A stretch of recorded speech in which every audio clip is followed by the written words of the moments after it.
ಶಿವಪ್ರಸಾದ್ ಮಂಗನಿಗೆ ಅಪಾಯವಾಗ ಪ್ರಸಾದ್ ಮತ್ತು ಆತನ ಸ್ನೇಹಿತ ಮಂಗ ಇಬ್ಬರೂ ಚಂದ್ರಗಿರಿ ಬೆಟ್ಟದಲ್ಲಿರೋ ನಿಧಿ ನಗದಿ ತಗೊಳ್ಳೋದಕ್ಕೆ ಗುರುಗಳ ಆಶೀರ್ವಾದ ಪಡ್ಕೊಂಡು ಓಡುತ್ತಾರೆ. ಗುರುಗಳು ಅವರಿಗೆ ಹಾರುವ ಚಾಪೆಯನ್ನು ವರವಾಗಿ ನೀಡುತ್ತಾರೆ. ಅವರು ಅದರ ಮೂಲಕ ಚಂದ್ರಗಿರಿ ಬೆಟ್ಟದ ಬಂಗಲೆಯಲ್ಲಿರುವ ನಿಧಿಯನ್ನು ತರಲು ಹೊರಡುತ್ತಾರೆ. ಶಿವಪ್ರಸಾದ್ ಮಂಗನಿಗೆ ಅಪಾಯವಾಗಬಾರದೆಂದು ಆತನನ್ನು ಕಾಡಿನಲ್ಲೇ ಬಿಟ್ಟು ಹಾರುವ ಚಾಪೆಯನ್ನು ಹತ್ತಿ ಹೊರಡುತ್ತಾನೆ. ಅದು ಭಯಾನಕ ಜಾಗ, ತುಂಬಾ ದೆವ್ವಗಳು ತುಂಬಿರುತ್ತವೆ ಮತ್ತು ಆ ಜಾಗವು ತುಂಬಾ ಭಯಂಕರವಾಗಿರುತ್ತದೆ.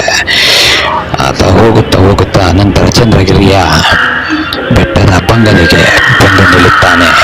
ಅಲ್ಲಿ ದೆವ್ವಗಳ ಕಾಟ ಆತನಿಗೆ ಶುರುವಾಗುತ್ತೆ. ಆ ಬಂಗಲೆ ನೋಡಲು ತುಂಬಾ ಭಯಂಕರವಾಗಿರುತ್ತೆ. ಆ ಮೋಹಿನಿ ಆ ನಿಧಿಯನ್ನು ಕಾಯುತ್ತಿರುತ್ತಾಳೆ.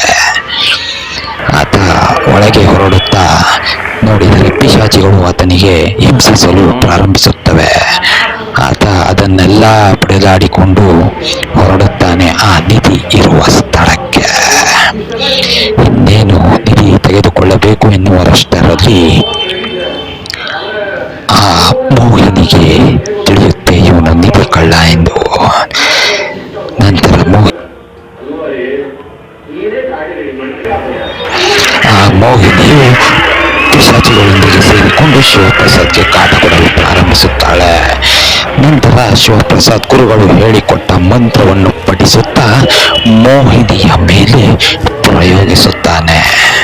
ಆ ಮಂತ್ರ ಶಕ್ತಿಯಿಂದ ಮೋಹಿನಿ ಮತ್ತು ಪಿಶಾಚಿಗಳು ನಾಶವಾಗುತ್ತಾರೆ. ನಿಧಿಯು ಶಿವಪ್ರಸಾದ್ ಪಾಲಾಗುತ್ತದೆ.